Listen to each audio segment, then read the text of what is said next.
రాజన్న సిరిసిల్ల జిల్లాలో Balaji sweet house గత 15 నుంచి 20 ఏళ్ళ నుంచి కొనసాగుతుంది. నిన్న రాత్రి ఒక కస్టమర్ వెళ్ళి బొంది ప్యాకెట్ కొనుక్కొని ఇంటికి వెళ్ళి చూడగా అందులో భాగంగా బల్లి కనిపించిందని చెప్పి మళ్ళీ బాలాజీ స్వీట్ హౌస్ యజమాని దగ్గరికి వచ్చి అడిగి ఏంటి అంటే ఏం చేస్తావు నీ సంగతి చూస్తా అని చెప్పి ఆ ఒక కస్టమర్ని బెదిరించడంతో కస్టమర్ వెళ్ళి పోలీసు వారికి ఫిర్యాదు చేయగా కస్టమర్ విజిలెన్స్ అధికారులు వచ్చి బాలాజీ స్వీట్ హౌస్ను తనిఖీ చేయగా అందులో భాగంగా సీల్ చేసినట్టు అధికారులు వెల్లడించారు.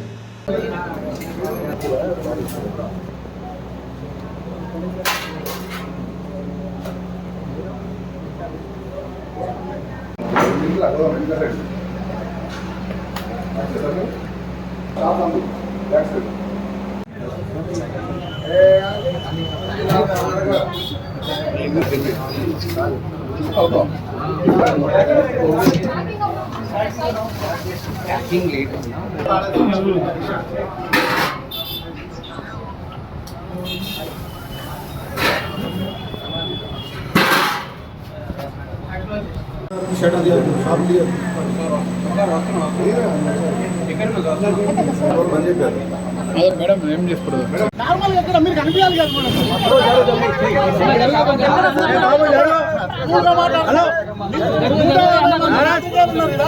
ఎప్పుడు ఏ పాత్రలు అంటున్నారు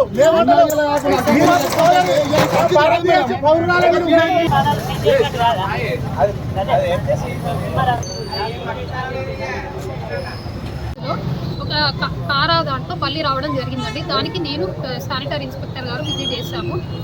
ఏవైతే కంటైనర్స్ ఓపెన్గా ఉన్నాయో మిల్క్ ప్రోడక్ట్స్ అవన్నీ డిస్కార్డ్ చేశాము. వాళ్ళ మీద కేసు నమోదు చేయడం జరిగింది.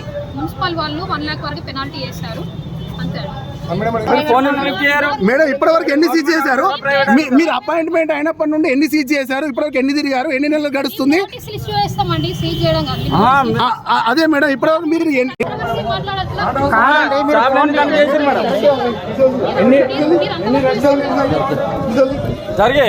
మాట్లాడుకుని వెళ్ళిపోతున్నాం.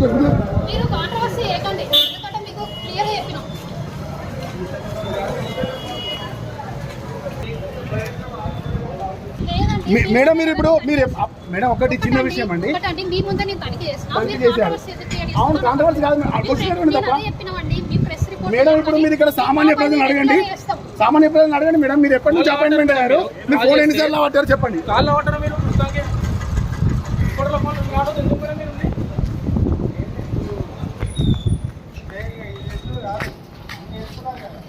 రాజన్న సిరిసిల్ల జిల్లాలో ఫుడ్ సేఫ్టీ అధికారులు కరువైపోయినారు. మనకు రాజన్న సిరిసిల్ల జిల్లా ఏర్పడి 10 సంవత్సరాలు కావస్తుంది.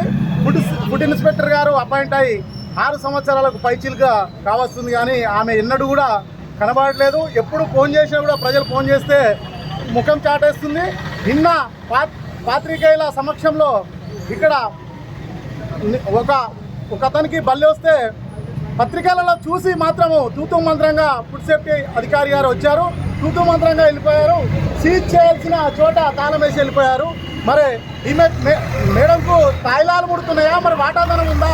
ఎందుకు మరి ఈ నిర్లక్ష్యమైన ధోరణి ఎందుకు ఆమెకు అని మేము ఈ పత్రికా ముఖంగా మిమ్మల్ని అడుగుతున్నాము. ఇప్పటికైనా దయచేసి జిల్లా పాలనాధికారి గారు కలెక్టర్ గారు స్పందించి ఇప్పటికైనా ఇలాంటి అధికారిని సస్పెండ్ చేసి కొత్త నూతన అధికారిని నియమించాల్సిందిగా మేము విన్నవిస్తున్నాము. ఇప్పటికైనా ఈ ప్రభుత్వము ఫుడ్ సేఫ్టీ అధికారులను నియమించి ప్రజల ప్రాణాలను కాపాడాలని కోరుతున్నాము. ఈ ఫుడ్ సేఫ్టీ అధికారులు ప్రజల ప్రాణాలను హరిస్తున్నారని మేము పత్రికల ద్వారా తెలియజేస్తున్నాము. ఇప్పటికైనా ఈ ప్రభుత్వం స్పందించాలని మేము డిమాండ్ చేస్తున్నాము. లేనిచో ఈ ప్రజలకు ఎవరికి అస్వస్థతకు గురైనా కూడా ఈ ప్రభుత్వమే బాధ్యత అవుతుందని మీ ద్వారా మేము హెచ్చరిస్తున్నాము. ఈ ప్రభుత్వం ప్రజల ప్రాణాలను హరిస్తుందా? ప్రజల ప్రాణాలను కాపాడుతుందా? మేము ప్రజల పక్షాన ఉన్నాము. ప్రజాపాలన అని చెప్పుకుంటున్నారు కానీ మరి ప్రజల ప్రాణాలను కాపాడాల్సిన ఫుడ్ సేఫ్టీ అధికారులను ఎందుకు ఫుల్ టైం అధికారులను నియమిస్తలేరు? ఎందుకు ఈ తనిఖీలు చేపడతలేరు? పుట్టగొడుగులాగా పుట్టుకొస్తున్నాయి. ఫాస్ట్ ఫుడ్ సెంటర్లు, స్వీట్ హౌస్లు మీరు చూస్తూనే ఉన్నారు. కానీ ఎక్కడ కూడా వాళ్ళు నాణ్యత లోపిస్తుంది, ఎక్కడ కూడా వాళ్ళు కాపాడాల్సింది వాళ్ళు చేస్తలేరు. కాబట్టి ఈ రకంగా ఈ దారిద్ర్యానికి గురవుతుందని ఇప్పటికైనా దయచేసి జిల్లా పాలనాధికారి గారు దృష్టి కేంద్రీకరించి ప్రజల ప్రాణాలను కాపాడాలని మీ ద్వారా కోరుచున్నాం.